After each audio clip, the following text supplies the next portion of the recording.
안녕하세요. 주변수입니다. 주님들과 두산 에너빌리티에 대해서 좀 구체적으로 살펴보는 시간을 갖도록 하겠습니다. 이제 두산이 월요일 날 투자 주의죠. 그리고 이제 화요일 날 풀립니다. 그래서 이제 우리가 알다시피 추가적인 상승을 당연히 기대를 해봐야 되는 자리예요. 근데 중요하게 봐야 될 것은 한편으로는 투자 경고가 지정이 되었음에도 불구하고 주가를 극단적으로 빼진 않았잖아요. 그러니까는 이거를 우리가 좀 기대를 해봐야 된다는 거예요. 자, 그러면 우리가 이제 두산 과연 어떠한 지금 추가적인 새로운 좀 날것의 호재를 기대를 할 수가 있느냐? 오늘 영상에서는 요거를 좀 말씀을 드리도록 할 텐데 우리는 이제 오픈 AI의 움직임을 좀 봐야 될 것 같습니다. 오픈 AI 바로 이 샘 올트만 이 양반인데 지금 오픈 AI는 아마존으로부터 1,000억 달러 조달을 지금 받은 상황이고 그리고 여기에 있어서 추가적인 이제 1,400조 원이죠. 1,400조 원의 펀딩까지 지금 준비를 하고 있는 상황입니다. 즉 지금 이 양반이 이렇게 돈을 조달을 하고 있다라는 것은 결국 데이터 센터를 더 많이 짓겠다라는 거거든요. 자, 그러면 데이터 센터가 그냥 돌아가지는 않고 밥이 있어야 되잖아요. 전력이 있어야 됩니다. 그렇다 보니까는 지금 오픈 AI 움직임을 봤을 때 얘네들이 자, 이 데이터 센터를 가동할 수 있는 전력은 어떻게 준비하고 있는지를 우리가 포인트로 봐야 된다는 거예요. 그 포인트가 두산의 새 호재로 직결이 되기 때문에 그 부분은 추가적인 상승을 강력하게 암시합니다. 그래서 오늘 영상에서는 오픈 AI의 행보에 대해서 주주분들과 좀 구체적으로 살펴보는 시간 갖도록 할 텐데 결론만 좀 미리 말씀을 드려보자면은 그림의 떡은 아닙니다. 예, 진짜 오색 떡이에요. 그래서 왜 그러는지 하나하나 좀 살펴보도록 하겠습니다. 지금 이제 이 샘 올트만이죠. 오픈 AI가 이제 SMR 이거를 어떤 기업이랑 하고 있냐 아시다시피 오클로입니다. 오클로. 그래서 우리가 이제 오클로의 움직임을 잘 추적을 해야 돼요. 이제 지난 11월이었죠. 11월 달에 이제 해결로 시설 설계에 대해서 승인을 받았고요. 그리고 11월 12일입니다. 이때가. 근데 11월 20일 날 바로 어떻게 했다? 오클로가 SMR에 대한 원전 기자재 공급망 확보에 바로 박차를 가했어요. 설계 승인을 받자마자. 자, 근데 여기에서 중요하게 봐야 될 것은 오클로가 또 12월 달 이달에 연료 제조 시설 예비 안전 분석까지 통과를 했습니다. 자, 그러면은 지금 얘네들이 계속해서 지금 속도를 빠르게 올리고 있잖아요. SMR이 있어가지고. 그럼 얘네들의 진행 상황은 지금 어디까지 왔고, 두산과 지금 SMR 주기기 관련해서 발주가 직결이 있는지 우리가 두 가지만 보면 됩니다. 자, 일단은 지금 이 예비 안전 분석이 이게 이제 PDSA라고 하는데, 이 PDSA가 통과가 됐다라는 것은 원자로 건설 허가에서 가장 큰 기술적 산을 넘었다라는 것을 의미합니다. 그렇다 보니까는 지금 이제 연료 제조 시설이죠. A3F라고 하는데 요거에 대한 조립 착수는 하드웨어 구현 단계로 이제 진입을 했다라는 것을 의미를 하는 거예요. 그래서 이게 이제 의미하는 것은 이제 남은 퍼센테이지가 17.6% 정도가 남았다라는 겁니다. 그러니까 84%는 넘겼다라는 거예요. 이 예비 안적 분석 통과 자체가. 그러면은 남은 17.6%는 뭐가 남았냐? 이게 중요한데 바로 미국의 NRC죠. 원자력 규제 위원회. 원자력 규제 위원회의 최종 건설과 운영 통합 허가 COL. 요게 지금 이제 남은 상황입니다. 자, 그렇다 보니까는 지금 이 부분을 봤을 때, 자, 그러면 이제 얘네 SMR 관련해서 죽이기 소리 들려오겠네. 이걸 우리가 남들보다 미리 기대해 볼 수가 있다라는 거예요. 자, 근데 우리가 여기서 더 중요하게 봐야 될 것은 아니, 그럼 얘네들의 오클로의 SMR이 있어서 두산이 콩고물이 떨어지냐? 콩고물이 떨어지는지 우리가 이 결정적인 단서들, 인과관계를 좀 봐야 될 것 같은데 일단은 첫 번째 지금 오클로가 원전 기자재 공급망 확보를 박차하기 위해서 지멘스와 파트너십을 맺었습니다. 지멘스. 자, 여기서 중요하게 봐야 될 것은 인과관계가 여기서 나와요. 지멘스 에너지랑 지금 터빈이죠. 여기 보시면은 원전용 증기터비와 발전기를 지금 조달을 하겠다라고 지금 뉴스에 나왔습니다. 자, 지금 이 뉴스가 나왔다라는 것이 뭐냐면은 원자로 내부의 핵심 하드웨어죠. 이 주기기. 이 주기기의 사양이 확정이 되었음을 시사를 합니다.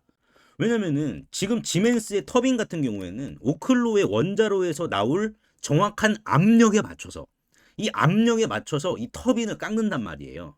그러니까 지금 오클로가 지멘스의 원전 증기 터빈을 지금 주문을 했다라는 것은 우리 오클로 SMR의 원자로에서는 이 정도 압력의 증기가 나와요. 라는 지금 반증이고 이 부분 이 정도 증기가 나와요 라는 것은 지멘스에게 원자로에 대한 설계도도 같이 넘겼다라는 반증입니다. 그러니까 지멘스의 증기 터빈은 원자로에서 나오는 뜨거운 증기를 받아서 돌아간다고요. 그렇다 보니까는 이 증기의 온도와 그리고 이제 압력, 이게 이제 원자로가 얼마나 뜨거운지 출력에 따라서 증기의 압력이 또 달라집니다. 그렇다 보니까는 사실상 지멘스가 터빈을 주문을 했다라는 것은 이미 원자로의 설계가 빼도 박도 못하게 끝났다라는 반증이에요. 이렇게 이해하시면 됩니다. 우리 양복점에서 여러분들, 양복점에서 손님이 이제 이 소매 이거 단축구멍 다 만들어 와서 좀 가져다 주세요라고 이렇게 지시를 했어요. 손님이. 그러면 양복점의 이 재단사는 어떻게 하겠습니까? 이미 재단사는 그 사람의 몸 치수는 완벽하게 재어놓은 상황이다라는 반증이잖아요. 몸통 크기가 안 정해졌는데 어떻게 소매에 단축구멍을 또 만들겠습니까? 여러분들. 그렇게 뭐 소매부터 만드는 재단사는 전 세계에 없는 것처럼 지금 이제 이 오클로가 지멘스에게 증기터빈을 주문을 했다는 것은 원자로의 사이즈까지도 다 치수 끝냈다라는 반증입니다. 이렇게 해석을 해야 돼요. 이게 이제 첫 번째 증거고, 두 번째로는 이제 이 부분이에요. 제작 평가, 이게 누가 주체가 됐느냐? 지난 5월 달에 한수원이 이제 4세대 SMR 기술에 대한 개발 업무 협약을 맺었는데, 자, 중요하게 봐야 될 게 있습니다. 이거 대충 이야기하지 않았어요. 어떻게 이야기를 했냐면은 이때 오클로와 한수원은 구체적인 협력 방안을 논의를 했다라고 합니다. 그러니까 이게 이제 오클로가 설계사예요. 오클로가 설계하는 애들이고, 지금 오클로가 원하는 이 SMR, 이게 꿈의 SMR입니다. SMR 중에서도 완전 끝판왕이에요. 먹이사슬 최상단에 있는 SMR입니다. 그렇다 보니까는 오클로는 이 꿈을 설계를 했는데 이 꿈을 실제로 만들 수 있는지 한수원에게 좀 평가해 달라는 거였어요. 이 내용 자체가. 그래서 보시면은 어떠한 구체적인 협력 방안을 했느냐, 주요 기기의 제작성 검토, 그러니까 제작 가능한지, 우리가 이렇게 현실과 꿈을 타협을 해서 이렇게 주요 기기의 스펙을 만들었는데 이거 실제로 제작이 가능한지, 꿈을 현실로 만들 수 있는지, 그러면은 자, 이 주기기를 만들 수 있다라고 하면은 시공적인 부분에서는 어떻게 우리가 하면 되는지, 이러한 부분들 한수원에게 조언을 받았다라는 거예요, 여러분들. 그러니까 지금 이 평가하는 능력 자체가 이제 사실상 두산과 한수원밖에 없습니다. 한수원이 오클로의 제작성을 검토를 한다는 것은 두산 에너빌리티의 공장에 맞춰서 설계를 조정하겠다라는 선언과도 같다라는 거예요. 공급망의 종속성도 중요합니다. 그러니까 이미 오클로에 있어가지고 한수원이 다 봐주겠다. 너가 꿈을 실현할게 할 때는 내가 도와주겠다. 근데 그게 실제로 가능한지 내가 봐주겠다. 그 한수원이. 그럼 뭡니까? 이 주기기 제작은 뭡니까? 오클로의 SMR 스펙을 보면은 두산인 이유가 바로 나옵니다.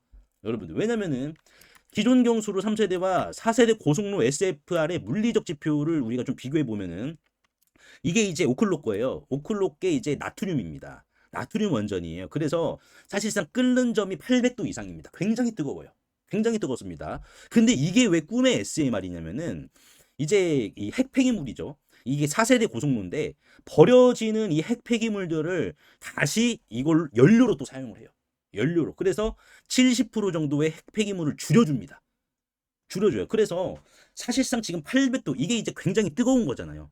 이 뜨거운 거를 어떻게 보면은 이 자재가 감당을 해야 됩니다. 버텨야 돼. 그러면 그 버티는 소재를 만드는 단조를 해야 되는데 그 기술은 또 두산에너빌리티가 전 세계에서 유일하단 말이에요. 자, 근데 그거는 뭡니까? 자, 이거를 담당한대, 여러분들. 이 꿈의 SMR, 오클로코. 왜냐면은 테라파워도 나트륨 SMR이잖아요. 그러니까 지금 이 오클로 거랑은 형제 모델이에요. 형제 모델입니다. 근데 테라파워도 두산한테 유수를 줬습니까? 안 줬습니까? 어제 제가 영상에서 말씀드렸잖아요. 줬다고. 그러면은 지금 똑같은 이 형제 모델이기 때문에 이것도 떨어진다고요. 그래서 테라파워의 SMR은 오클로 거랑 비교를 해봤을 때 규모가 좀 더 큰 중형차고, 오클로 거는 초소형 전기차 느낌인데 뭐 기술적 원리는 동일합니다. 사실상 자, 근데 더 중요하게 봐야 될 거, 나트륨이 800도가 넘어야 끓어. 근데 중요하게 봐야 될 것은 앞으로 더 꿈의 SMR이라고 불리우는 토륨 원전. 지금 중국이 고비 사막 한가운데다가 여러분들 원전 박아놨잖아요. 말뚝처럼. 토륨 원전. 그러니까 토륨 원전은 1400도를 버텨야 돼. 토륨 원전은. 근데 이 1400도를 또 버티는 건 또 두산이 갖고 있어. 그 기술 자체가. 그러니까 지금 이 꿈의 SMR에 있어가지고 테라파워의 수주를 받았다는 것은 결국 같은 형제 모델이기 때문에 오클로의 수주도 한수원의 제작 평가를 하니까는 같이 받는다라는 반증이고, 근데 한 발 더 나아간다라고 하면은 초월의 SMR, 초월 SMR인 토륨 원전까지 두산에너빌리티가 주기기를 담당한다라는 반증까지 우리가 챙길 수가 있다라는 겁니다. 그래서 지금 우리가 이제 봐야 될 부분이 이제 이거 언제 그럼 착공을 할 것이냐. 이거를 제가 이제 시뮬레이션을 파이썬으로 한번 돌려봤습니다. 예, 파이썬으로 돌려봐서 이제 뭐 구속 조건 주고 변수 넣어주고 했는데 이거 100억 번 정도 한번 시뮬레이션 해봤어요. 개발자 친구랑. 근데 이제 대략 착공 예상 시점이 26년 2분기. 2분기에 할 확률이 대략 94.2% 정도로 나왔습니다. AI는 이렇게 지금 뭐 알려주더라고요. 그러면 우리가 지금 봤을 때 사실상 두산 에너빌리티는 이제 어떻게 평가를 할 수가 있겠습니까? 그 전에 여러분들 그 전이나 이제 2분기죠. 2분기 정도 맞춰서 이제 오픈 AI 쪽, 오클로 쪽에 SMR 발주를 또 받는다는 반증도 또 따라옵니다. 네, 그래서 지금 우리가 이제 두산 에너빌리티 바라봤을 때 오클로의 수주 이 부분까지 확정된 미래의 수학적 잔차일 뿐입니다. 수학적 잔차. 그러니까 오클로가 종이 위의 원전이 아니라 실제 조립 단계에 들어간 상황이기 때문에 두산 에너빌리티는 지멘스와 오클로 파트너십 발표 직후에 이제부터 원자로 본체 수주를 위한 이 협상 테이블에 올라갈 확률이 지금 굉장히 높습니다. 그래서 이제 우리가 또 봐야 될 것은 오라클. 이 미국 시장에서 이 오라클도 급등했죠, 갑자기. 오라클도 이제 데이터 센터 짓는다라고 했으니까는 한 달이 걸쳐서 오라클 쪽에 지금 수주도 또 받아야 되는 상황이고, 마이크로소프트도 마찬가지입니다. 그래서 1850년대 미국 서부 골드러시를 기억하신 분들 계실 텐데, 이 골드러시 때 돈을 많이 번 사람들은 금을 캔 사람들이 아닙니다. 오히려 이 금을 캐는 광부들에게 곡괭이와 그리고 청바지 그리고 밥을 파는 사람들이 돈을 제일 많이 벌었습니다. 지금 두산 에너빌리티는 빅테크 기업들이 지금 곡괭이 들고 금을 캐려고 하는 이러한 광부들에게 밥을 제공해 준단 말이에요. 밥이 없으면 여러분들 일 못합니다. 청바지 그냥 찢어져도 찢어진 채로 곡괭이질 할 수 있어요. 하지만 밥을 못 먹으면 안 됩니다. 그렇다 보니까는 두산 에너빌리티는 빅테크 기업들에게 통행료만 따박따박 받는 기업인데 SMR만 납품하고 떠다방처럼 끝나는 게 아니라 유지보수. 그렇죠. MRO죠. 우리 뭐 군함 MRO 하듯이 자 납품한 이제 주기기에 대해서 MRO 수익까지 또 챙겨가니까 돈이 마를 일이 없는 기업이다라고 보시면 될 것 같습니다. 그래서 오늘 제가 두산 에너빌리티에 대해서 좀 분석을 도와드렸는데 좀 도움이 되셨다면 구독과 좋아요 한 번씩만 눌러주시면 감사하겠고, 그리고 제가 여러분들께 뭐 수익 챙길 수 있는 종목 하나 드릴 테니까는 요거 꼭 챙겨가시기 바라겠습니다. 만약 지금 타임머신을 타고 4월로 돌아간다면 전 재산을 털어서라도 이 HJ 중공업을 사시겠습니까? 당연히 집 팔아서라도 사시겠죠. 8,500원 하던 주가가 불과 5개월 만에 34,000원, 무려 4배까지 갔으니까요. 그때 1억만 넣었어도 지금은 계좌 앞자리가 바뀌어서 4억이 되어 있을 겁니다. 자, 하나만 더 여쭤볼게요. 여러분들이 지난 3월 달로 돌아가시면, 이 3월 달로 돌아가시면 원익홀딩스라는 종목을 자 4,000원 밑에서 잡으시겠습니까? 이거는 마찬가지로 33,900원까지 5배를 갔습니다. 그래서 지난 3월달과 4월달 제 텔레그램 방에 계셨던 분들은 실제로 이 타임머신을 타셨습니다. 그래서 원익홀딩스 같은 경우에도 지난 3월 5일이었죠. 자 보시면은 4,000원, 주가가 4,425원이었을 때 보시다시피 사람 손과 닮은 로봇손 나올 거니까는 이 주식 강력 매집하셔라. 그래서 이 이후로 실제 주가가 또 조정이 한번 또 나왔었습니다. 이런 식으로 조정이 발생을 했었지만 끝났다라고 남들 다 도망갈 때 저는 정확히 추가 매수를 더 하셔야 된다라고 신호를 드렸으니까요. 도대체 제가 무슨 깡으로 바닥에서 이렇게 과감하게 매수를 하라고 말씀을 드렸을까요? 운이 좋아서 맞췄을까요? 아닙니다. 비밀은 딱 하나입니다. 저는 뉴스를 보지 않습니다. 다만 이 주식이 얼마나 오래 쉬었는가에 저는 무게를 두고 있습니다. 자, 예를 들어서 HJ중공업이나 원익홀딩스. 자, 원익홀딩스 같은 경우에도 이 주식이 얼마나 오래 쉬었죠? 지난 2024년 4월부터 올해 2월까지 여기 보이시는 이 회색 막대기는 말 그대로 세력들이 들어오지 않은 상황을 그대로 표현을 해주는 겁니다. 그러다가 갑자기 회색이었던 이 막대기가 빨간색이죠. 주황색보다 강도가 더 강한, 노란색보다 더 강도가 강한 빨간색이 잡히게 된다라고 하면은 이거는 결국 메이저 세력이 자 의도치 않게 지금 들어왔다라는 거고, 빨간색이 잡히게 된다라고 하면은 그만큼 확신이 주어지는 구간입니다. 그래서 이거는 세력의 발자국이란 말이에요. 그래서 원익홀딩스가 이 발자국이 지난 3월달 선명하게 찍혔기 때문에 주가는 빠지더라도 흔들리지 마셔라 라고 말씀을 드린 이유가 여기 있었고, 결국 주가는 이렇게 올라갔죠. HJ중공업도 마찬가지입니다. HJ중공업도 이 주식이 오래 쉬었단 말이에요. 오래 쉬었습니다. 1년 넘게 쉬었다가 갑자기 이렇게 바닥에서, 자, 빨간색이죠. 메이저 세력들이 진입했다라는 신호가 찍히면은 그때부터는 어떻게 해야 된다. 그때부터는 빠질 때마다 오히려 물량을 더 거둘 수 있다라는 확신으로 진입을 해야지 결국은 어떻게 된다? 이러한 대시세가 나온다라는 겁니다.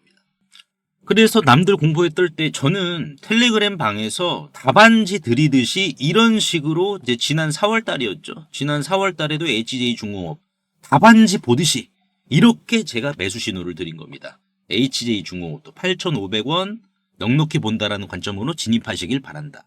그래서 이제 이거 보시고 발자국을 그대로 따라오신 분들은 계좌 앞자리가 바뀌었습니다. 반면에 의심하고 뉴스만 보셨던 분들은 4배, 5배 이렇게 오른 차트만 보면서 속만 쓰리시죠. 그래서 주주님들, 이제는 지나간 버스는 돌아오지 않아요. 하지만 중요하게 봐야 될 것은, 자, 다음 버스는 반드시 온단 말이에요. 올해 내가 주식농사 만족하게 못 지었다라고 하시는 분들은 괜찮아요. 다음 버스 오잖아요. 제2의 원익홀딩스, 제2의 HJ중공업, 제2의 두산에너빌리티, 다음 버스 제2의 알테오젠, 다음 버스는 어차피 오니까 우리가 미리미리 좀 타보자라는 거죠. 방금 막 원익이랑 HJ중공업에 찍혔던 그 거대한 발자국이 또 다른 종목에서도 발견이 되었기 때문입니다. 보시면은 패턴이 소름 돋게 똑같습니다. 이 주식 얼마나 오래 쉬었냐? 2년가량 쉬었어요. 2년가량 쉬다가 어떻게 됐다? 빨간색의 막대기가 들어왔습니다. 여러분들, 이 빨간색 막대기가 지금 들어왔어요. 자, 그렇다라는 것은 뭡니까? 자, 이거는 원익이나 HJ, 두산에너빌리티, 알테오젠처럼 사실상 매집 흔적을 남기면서 출발 시동을 걸었다라는 거예요. 그래서 이 기업 같은 경우 빅테크형 휴머노이드 액추에이터에 대해서 검증이 완료가 된 기업이고, 또한 액추에이터뿐만 아니라 자체적인 기술로 로봇손에 대한 촉각 기술까지 내재화를 시켰습니다. 네, 이미 다 끝났어요, 여러분들. 저랑 같이 이 세력의 발자국 밟고 이 주식 올라타보도록 하자고요, 여러분들. 그래서 이 주식 남들보다 미리 선점하시고 기다리는 동안 지루할 수 있기 때문에 실질적으로 이제 텔레그램 방에서는 계속해서 지속적인 선물도 드리고 있습니다. 지난주 11월 19일이죠. 11월 19일 날 이제 노타라는 종목을 조정이 나올 때 이렇게 좀 미리 선점을 하셔야 됩니다라고 제가 말씀을 드렸습니다. 그래서 노타 말 그대로 신규 상장주고 이제 삼성이 지분을 갖고 있는 주식이죠, 여러분들. 그래서 이 주식을 이렇게 11월 19일 날 자, 상승이 나오고 조정이 나올 때 여기에서 먹을 자리가 크게 나올 자리니까는 남들보다 미리 선점하자. 그래서 어떻게 됐습니까? 노타가 이렇게 슈팅이 나온 거예요. 그래서 실제로 텔레그램방에 계신 주주분들이 이런 식으로 노타, 뭐 단기 20% 수익, 단기 50%의 실질적인 수익을 이렇게 또 챙겨 가셨고요. 그래서 나도 이 3개월 대수학 프로젝트에 참여를 하고 싶다라고 하시는 분들은 상단에 보이시는 제 개인 번호로 수학이라고 간단하게 문자 한 통만 남겨주시면 되는데요. 항상 이제 설명창에 이렇게 간편 문자 보내기 제가 링크를 걸어드렸습니다. 요거 한 번만 터치해 주시면은 2초 이내로 바로 문자 이렇게 보내실 수 있으니까요. 제가 확인 후에 전략방 링크를 남겨드리도록 할 테니까는 요거 터치하셔가지고 바로 입장하시면 될 것 같습니다.